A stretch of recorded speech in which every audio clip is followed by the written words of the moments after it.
Assalamu alaikum. Welcome to my YouTube channel, Dear Economist. The topic which we are going to discuss is Law of Supply. कानून रसद। सबसे पहले जानते हैं कि सप्लाई होती क्या है, मीन के रसद क्या होती है। What is supply? A stock or amount something supplied or available for use in market। यानी कि कोई भी चीज़ जब हम मार्केट में फ़रोख्त करने के लिए पेश कर देते हैं वो हमारी सप्लाई यानी कि रसद कहलाती है।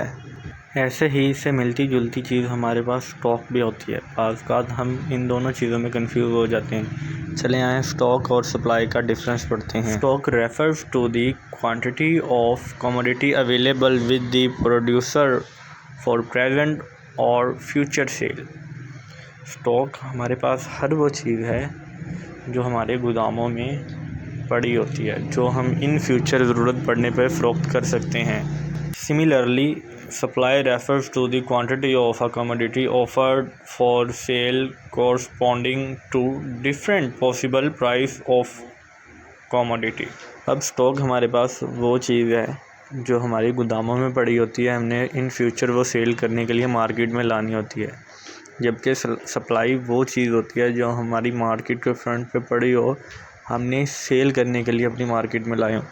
मिसाल के तौर पे एक दुकानदार है, वो 20 किलो चीनी लेके आता है, 10 किलो वो अपने पास महफूज रख लेता है कि जब कीमत बढ़ेगी या बाद में वो ज़रूरत पड़ेगी तो फ़रोख्त कर देगा, वो हो जाएगा उसका स्टॉक। जो बाकी 10 किलो वो बेचने के लिए दुकान में रख रहा है और उसे बेच रहा है, वो हो जाएगी उसकी सप्लाई। ये था स्टॉक और सप्लाई का डिफरेंस। इसके बाद चलते हैं लॉ ऑफ सप्लाई की तरफ, कानून रसद की तरफ। कानून रसद ये कहता है when the price of a commodity increases it's quantity supply decreases, and when the price of a commodity decreases it's quantity supply increases.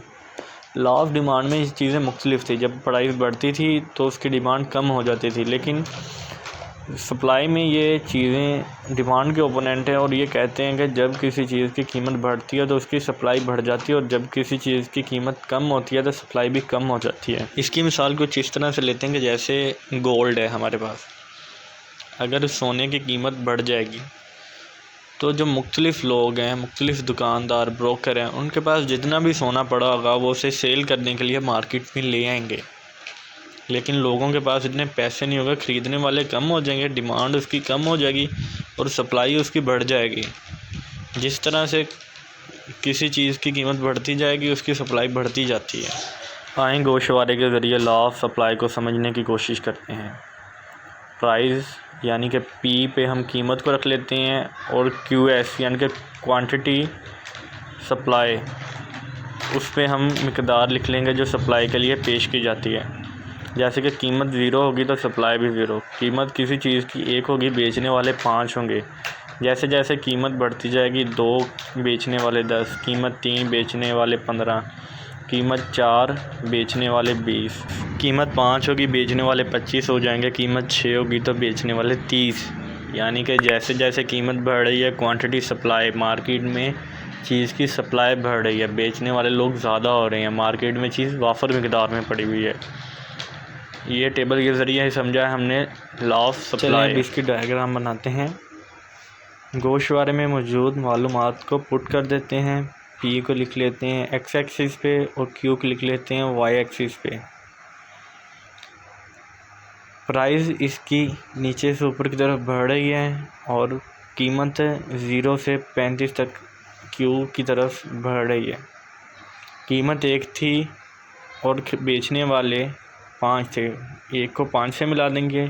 कीमत 2 थी, बेचने वाले 10 थे, 2 को 10 से मिला देंगे। सिमिलरली जब 6 कीमत थी तो बेचने वाले 30 थे, 6 को 30 से मिला देंगे। इसी तरह सबको मिला देंगे और एक लाइन खींचेंगे जिसे हम सप्लाई कर्व कहेंगे।